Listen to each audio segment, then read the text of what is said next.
वक्फ कानून बनाने के बाद हमने उम्मीद पोर्टल लॉन्च किया था, जिसमें वक्फ कानून के मुताबिक 6 महीने के अंदर में सारा हिंदुस्तान में जितना वक्फ प्रॉपर्टी है उसको रजिस्टर करना अनिवार्य था। कंपलसरी रजिस्ट्रेशन के लिए 6 महीने दिए। यार मुसलमानों की भी हद नहीं। मैंने कितने 2 वीडियो में बना चुका हूँ। आपको नहीं पता कि मुसलमानों के ऊपर कितना बड़ा ये कोई खतरा है? आप इस बात को हल्के में ले रहे हैं। 5 दिसंबर सन 2025 की जो दिसंबर जो आ रहा है अगले महीने नवंबर के बाद, उसमें भाई सब चीज बंद कर दी जाएगी। उम्मीद पोर्टल का मामला बंद हो जाएगा। उससे पहले पहले अपनी मस्जिद की प्रॉपर्टी को, अपने कब्रिस्तान की प्रॉपर्टी को, अपनी दरगाह की प्रॉपर्टी को आप उम्मीद पोर्टल के जरिए जाके क्यों नहीं आप उसको रजिस्टर्ड कराते? कल को वहां बुलडोजर राइड होगा, वहां पर बुलडोजर आके खड़ा होगा, वहां पर फिर सारे मामला होंगे तो हम भी चीखेंगे, हमें भी बुरा लगेगा, आप भी चीखेंगे। और आपसे अभी कहा जा रहा है कि आप 1 दिन का टाइम निकाल लीजिए, 2 दिन का टाइम निकाल के उम्मीद पोर्टल पे, बल्कि 1,26,000 तकरीबन एकड़ जमीन है वक्फ के मामलात पर, ये मस्जिदों की, दरगाहों की, इन सब चीजों की। अभी तक कितनी? कोई तकरीबन पहले तो पता चला कि कम से कम 200-300 लोगों ने कराई। अभी ये न्यूज निकल कर आ रही है कि 4 से 5 हजार जो है वो प्रॉपर्टी रजिस्टर्ड हुई है। आप मुझे बताइए 1,26,000 में से 5,000 तुम प्रॉपर्टी अगर तुमने रजिस्टर्ड कराई, उसके बाद जो और प्रॉपर्टी उनका क्या होगा? गवर्नमेंट तो यूं हाथ खड़े कर देगी कि जनाब हमने आपको टाइम दे दिया था, आपको रजिस्टर्ड कराना था, तो आपने क्यों नहीं रजिस्टर्ड कराया? फिर मस्जिद के सामने जब कल बुलडोजर खड़ा होगा तो उसका जिम्मेदार मैं होऊंगा या आप होंगे या गवर्नमेंट होगी? गवर्नमेंट का तो साफ ये कहना होगा कि हमने आपको जो है 5 दिसंबर 2025 तक का जो है वो टाइम दिया था, लेकिन आपने उम्मीद पोर्टल के जरिए अपनी उस जमीन को क्यों नहीं रजिस्टर्ड कराया? तो फिर मुसलमान ये कहेगा कि नहीं जी, मेरे पास, मैं तो अपनी लैट्रीन बनवाने में बिजी रहा, मैं लैट्रीनों में टैले लगवाने में बिजी रहा, मैं लैट्रीन में एसी लगवाने में सही बिजी रहा, मैं अपने घर महल्लात बनाने में बिजी रहा। सिर्फ 1 से 2 दिन का टाइम निकालकर मैं मस्जिद का मुतवल्ली होने के नाते अपनी उस मस्जिद को उम्मीद पोर्टल के जरिए रजिस्टर्ड नहीं करवा पाया। अगर नहीं करवा पाए तो पकड़े जाएंगे आप, जिम्मेदार होंगे आप, मैं नहीं होऊंगा। गवर्नमेंट जिम्मेदार इस चीज की नहीं होगी, बल्कि आपकी पकड़ होगी। मेरे अजीज, गुजारिश है आपसे, 5 दिसंबर से पहले पहले आपकी जो प्रॉपर्टी है, चाहे वो मस्जिद की हो, दरगाह की हो, खानका की हो, कब्रिस्तान की हो, जो भी है जो वक्फ में आती हैं, मेरे अजीज, उनको आप फौरी तौर पर उम्मीद पोर्टल से रजिस्टर्ड कराइए। और ज्यादा से ज्यादा आपकी ड्यूटी है, आप इसको शेयर करें। आपकी ड्यूटी है मेरे अजीज, जो वीडियो देख रहा है, इसको ज्यादा से ज्यादा शेयर करें, ताकि उम्मीद पोर्टल के जरिए से अपनी प्रॉपर्टीज को लोग जो है वो वक्फ बोर्ड के उस मामलात पर जो है वो रजिस्टर्ड कराएं। बाकी आपका शुक्रगुजार हूं मेरे अजीज, ज्यादा से ज्यादा शेयर कर दीजिएगा। बस आपसे यही इल्तिमास करूंगा, जितने लोग आपके कॉन्टेक्ट में, सबको शेयर कर दीजिए। जो मस्जिद के मामलात के मुतवल्ली हैं, खजांची है, जो भी है, उन्हें ज्यादा से ज्यादा शेयर कर दीजिए। वक्फ कानून बनाने के बाद हमने उम्मीद पोर्टल लॉन्च किया था, जिसमें वक्फ कानून के मुताबिक 6 महीने के अंदर में सारा हिंदुस्तान में जितना वक्फ प्रॉपर्टी है उसको रजिस्टर करना अनिवार्य था। कंपलसरी रजिस्ट्रेशन के लिए 6 महीने दिए गए थे। आज आखिरी दिन है, 5 दिसंबर आखिरी दिन होने के नाते अभी भी लाखों वक्फ प्रॉपर्टी रजिस्ट्रेशन नहीं हो पाया है। मेरे पास बहुत सारे सांसद आए, मेंबर्स ऑफ पार्लियामेंट, अलग अलग स्टेट के लोग आए, कई लीडर्स आए, पॉलिटिकल लीडर्स, सोशल लीडर्स, कई लोग मुझे मिलने आए और रिक्वेस्ट किया कि जो 9 लाख से ज्यादा वक्फ प्रॉपर्टी को रजिस्ट्रेशन करने में दिक्कतें आ रहे हैं और आज आखिरी दिन है, इसलिए उम्मीद पोर्टल का आखिरी दिन को एक्सटेंशन किया जाए, ऐसा रिक्वेस्ट आया है।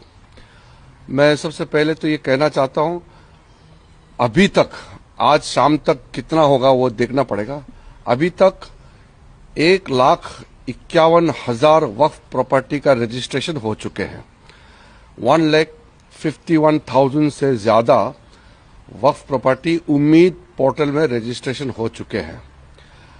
और कुछ स्टेट है जो अच्छा परफॉर्मेंस किया है, जैसे कर्नाटका है। कर्नाटका में 50,800 वक्फ प्रॉपर्टी उम्मीद पोर्टल में रजिस्ट्रेशन किया है। और पंजाब भी अच्छा किया है, जम्मू कश्मीर का भी अच्छा है, और कुछ स्टेट्स का और अच्छा हुआ है। कई बड़े स्टेट है जिसमें रजिस्ट्रेशन ठीक से नहीं हो पाया है। मुझे बताया गया कि कुछ जगह में उम्मीद पोर्टल स्लो चल रहा था या कुछ लोगों के पास डॉक्यूमेंट्स का कमी होगी, लेकिन क्योंकि सब लोग ने रिक्वेस्ट किया है तो मैं एक आश्वासन देना चाहता हूं कि जितने भी मुतावालीस के माध्यम से उम्मीद पोर्टल में अपलोड करने के लिए जो कोशिश किया, पोर्टल में रजिस्ट्रेशन नहीं हो पाया, उनको मैं आश्वासन देना चाहता हूं कि हम आगे आपके लिए रास्ता खोलेंगे और 3 महीने तक हम कोई कठोर कदम नहीं उठाएंगे, कोई पेनल्टी नहीं लगाएंगे, हम कोई जुर्माना नहीं लगाएंगे। 3 महीने के समय में जितने भी वक्फ प्रॉपर्टी से मुतावालिस के जो अधीन है वो रजिस्ट्रेशन करा लीजिए, और जो लोग रजिस्ट्रेशन नहीं कर पाया अभी तक, किसी कारण से पोर्टल में नहीं आ पाया, वो ट्राइब्यूनल के पास जाना चाहिए।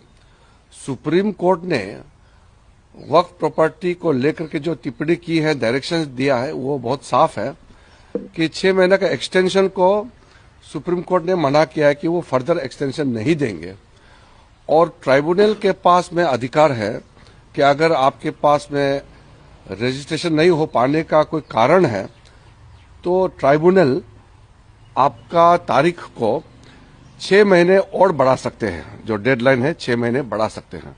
तो मैं 2 चीज कहना चाहता हूं, जो हमारा उम्मीद पोर्टल में कोशिश किया है अपलोड करने का, किसी कारण से नहीं हो पाया, हम उनके लिए 3 महीने तक कोई जुर्माना, कोई पेनल्टी, कोई कठोर कदम नहीं उठाएंगे, क्योंकि हम चाहते हैं कि सबको हम मदद करें, सबको हम फैसिलिटेट करना चाहिए।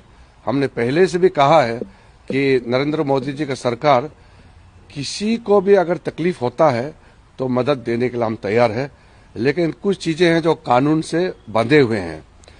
वक्फ संशोधन कानून पार्लियामेंट ने पारित किया है तो ये हम सबको मानना है, इसलिए कानून में हम बदलाव नहीं कर सकते हैं, लेकिन जो अल्पसंख्यक मिनिस्ट्री है, मिनिस्ट्री ऑफ माइनॉरिटी अफेयर्स, जिसका जिम्मेदारी मेरे पास है, मैं आश्वासन देना चाहता हूं कि 3 महीने तक अगर आप आज तक भी और इस बीच में भी वक्फ पोर्टल में आप रजिस्ट्रेशन करके किसी कारण से डिले हो रहा है तो हम उसके लिए छूट देंगे, उसके लिए हम मदद करेंगे और हम पेनल्टी नहीं लगाएंगे।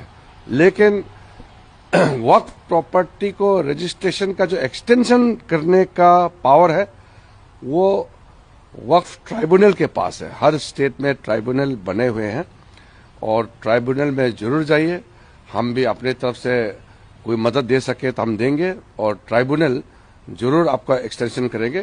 केस बाय केस अगर किसी को कोई दिक्कत आता है तो मैं वक्फ बोर्ड को भी मैं रिक्वेस्ट करता हूं कि वो भी मदद करें, ताकि कोई भी मुतावाली अपना वक्फ प्रॉपर्टी को रजिस्ट्रेशन करने में उम्मीद पोर्टल पर कोई फर्दर भविष्य में तकलीफ ना हो, ये हम सुनिश्चित करना चाहते हैं।